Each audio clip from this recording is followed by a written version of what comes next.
Hi, I'm Tom from Honest Burgers. I'm one of the co-founders, and today I'm going to show you how to turn this into an Honest Burger. So our Honest Burger is made up of Honest Butcher's beef, chopped, not minced, some smoked streaky bacon, some mild cheddar, homemade pickles, and a homemade red onion relish. All right, so like every good burger starts with great beef. This is ours here. We use two cuts, both readily available in a decent butcher's. We've got chuck steak and rib cap. One of the things we do, which is quite unique in our butchers, is we don't mince our burger, which is that's kind of the common ground, is a minced burger. And when you mince something, you basically squash it through a tiny little hole, right? And when you do that, you squash a lot of the goodness out of the burger and you break the texture down.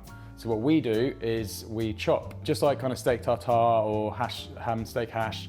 You end up with a really natural, lovely texture, and you keep all that really amazing fat and all that amazing juiciness in there. So all you need at home is a very sharp knife, chopping board, and like I said, decent amount of chuck steak and rib cap. So I've got 1 kilo's worth here. So I've got about 800 grams of chuck and 200 grams of rib cap.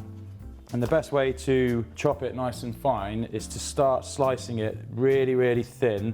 The thinner you go now, the easier it will be to get it chopped really, really finely. Kind of like the thickness of a rasher of bacon if you can. So I've sliced those up nice and thin. And then this is our chuck steak. So this is a kind of, standard stewing steak, slow cooking, really, really good for burgers as well because it's got a nice flavor. And you can see the chuck has got a bit of fat running through it, but like I said, most of it's coming in from the rib cap itself. So what you've got to do now is you're taking those long, thin strands and you're basically just going to cut them really, really fine. You want to just go as much as you can, really. You can't really overdo it at this stage because you need to get it nice and fine, you need to get that fat nice and fine. So when you mix it together, with the leaner bit, with the chuck, it all kind of blends together. So that's what you're kind of after.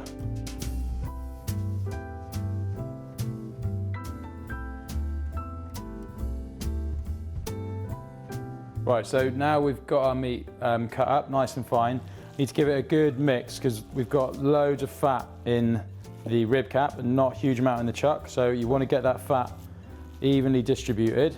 You can get it nice and stuck in, and it's good to do it with your hand as well, all right? If you use your hands, the heat from your hands, they help the fat kind of start to melt a little bit, and that's what we're using as our glue. So what I'm going to do now, this is an American technique, it's called smashing. So you take a ball, we're going to say that's roughly 150 grams. I know that because I've made many of these in my life. And you basically just bang it together. By doing this, again, you're getting a bit of heat in there. You're going to get the fat starting to glisten a little bit, so you know the fat's kind of melting.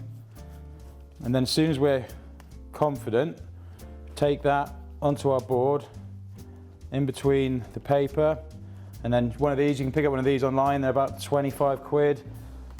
Nice firm press.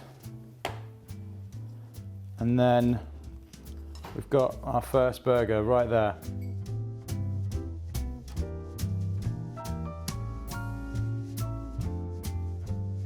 So we're going to get about 7 patties out of this mix. We did about 1 kilo. Really important now we go put them in the fridge. They need to set. Like I said, if you try and cook these now, they're going to fall apart. So we need to put them in the fridge, get them set, 4 hours, 6 hours, something like that, and then they'll be ready to go. So we've got our chopped beef patties here, so they're straight from the fridge, they're nice and firm, and we're about to put them in this smoking hot pan. I'm going to say something controversial. I really think this is the only way to cook a burger, all right? Even on a hot sunny day like this is where you'd find me inside in the kitchen, not outside on the barbecue, because I just think if you're going to go to all that time and effort like we have today, you want to cook them the best way, and this is the best way, okay? So the reason for that is that we're searing all that fat and all that flavour into the burger. As soon as you put it onto a barbecue, it starts tasting like barbecue food, right? And that's not what I want on a burger. 3 minutes each side is going to give us about a medium, okay? That's what we would serve in Honest. We also serve medium rare at Honest. We go through a lot of process, a lot of admin to make sure that this is safe. But like I said, we think it's worth it because I think it's the only way to eat a burger. I'll talk you through this though. So this is our kind of signature burger. It is the Honest Burger, and it's basically a bacon cheeseburger. So we start on the base with some lettuce. Then any decent burger's got some pickles in it. These are homemade. They're made from cucumbers.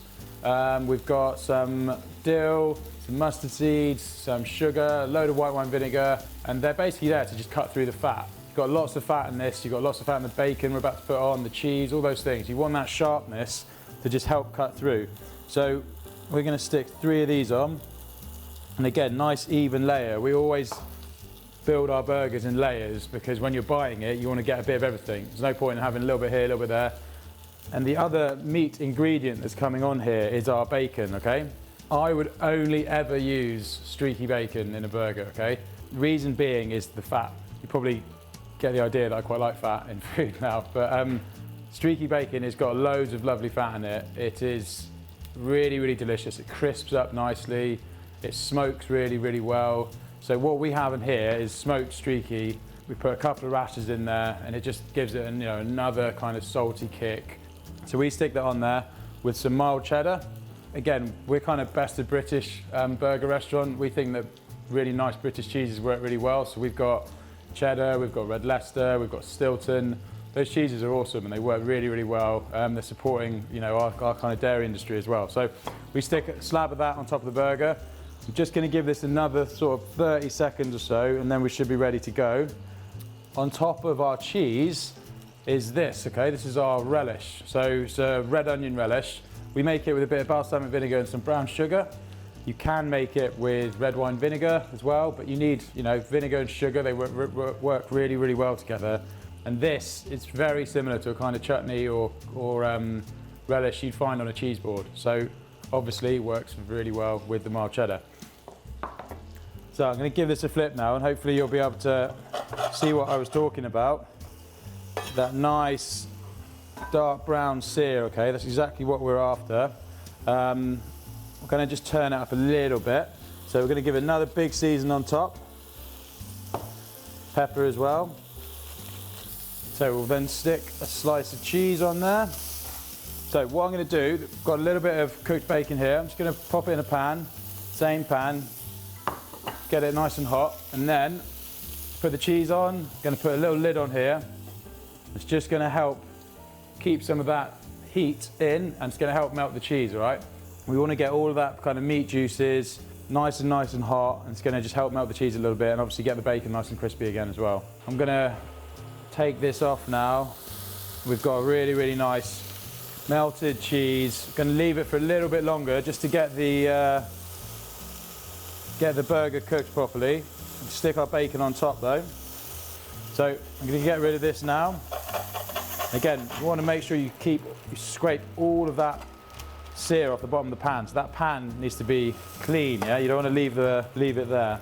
So we're going to just leave this to rest and you're going to see a lot of nice juice come out of this burger.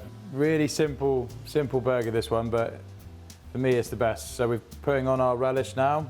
Nice bit of sweetness, really helps kind of counteract some of the fat that we've got in the burger and the cheese and the bacon. I'm going to drop this onto our pickles and our lettuce. That goes on top.